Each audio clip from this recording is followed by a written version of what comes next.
Assalamualaikum Ustadz Abdul Somad. Pertama-tama saya meminta tausiah ini diijazahkan khususan buat saya, umumnya buat jamaah ini untuk diambil ilmunya Ustadz. Terus yang saya mau tanyakan gini Ustadz, kita ini tinggal kan di lingkungan itu sangat heterogen Pak Ustadz, multi agama lah di sini banyak ya. Ini pertanyaan pribadi gitu. Saya itu tinggal benar-benar kanan kiri nempel tembok itu Nasoro. Niat saya bukan takabur. Saya pengen mungkin ini ibadah saya gitu. Saya pengen memperlihatkan adab sama akhlak orang Muslim tuh seperti ini gitu. Jadi biar tidak termakan ya sekarang metaverse ya. Gimana adab saya terhadap tetangga saya yang bertempelan tembok, kebetulan dia Nasoro, qadarullah dia miara makhluk najis juga. Terus saya punya anak kecil, saya pengen berhubungan baik sama beliau. Kadang kita juga berbagi makanan gitu, tapi saya tahu gitu tetangga saya ini makanan yang tidak halal gitu. Gimana cara adab saya Ustadz? Sodako. Bismillah.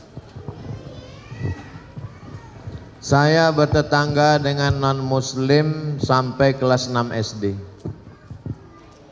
Setelah itu orang tua saya pindah, tapi hubungan saya sampai hari ini baik. Masih WA, masih kirim-kiriman. Ada rumah Quran di daerah itu, perlu bantuan semen. Yang WA saya yang non-muslim tadi. Ustadz Somad, dekat rumah kita ada rumah Quran, sekarang sedang pembangunan. Ada orang di Jakarta mau dapat jadwal ceramah TNI melalui yang non muslim tadi. Jadi hubungan kami tetap baik dalam hubungan sosial, tapi dalam hubungan akidah, wala ana abidum ma'abattum wala antum abiduna ma'abud lakum dinukum wadi. Dulu kalau hari raya dia kirim kami makanan, tapi dia tahu kita tidak makan makanan dia kasih kuehnya kue kotak, kue bungkus pabrik halal, minuman kaleng. Kita saling menjaga. Sebetulnya yang merusak ini provokator. Medsos ini luar biasa fitnahnya.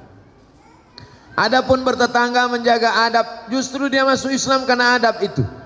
Ada seorang imam namanya Imam Al-Hasan Al-Basri, meninggal tahun 110 Hijrah, punya tetangga non muslim. Rumah tetangganya di atas bukit, dia di bawah. Lalu kemudian suatu ketika Imam Hasan Al-Basri sakit.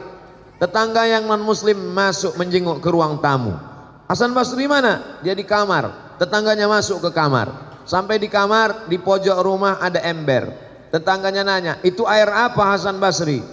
Itu air dari atas. Kalau nggak salah itu pojok kamarmu pas WC saya. Sudah berapa lama kamu nampung air ini? Isrun sana, 20 tahun sudah kutampung. Agama apa yang mengajarkanmu selembut ini Hasan Al-Basri? Saksikanlah wahai Hasan Al-Basri. Asyhadu an la ilaha illallah wa asyhadu anna Muhammadar Rasulullah. Kisah ini ada dalam kitab Gharaib wa Taraib, ditulis oleh Syekh Abu Amr Al-Misri. Sa'ah wa sa'ah, Gharaib wa Taraib. Kejadian-kejadian unik dalam sejarah Islam.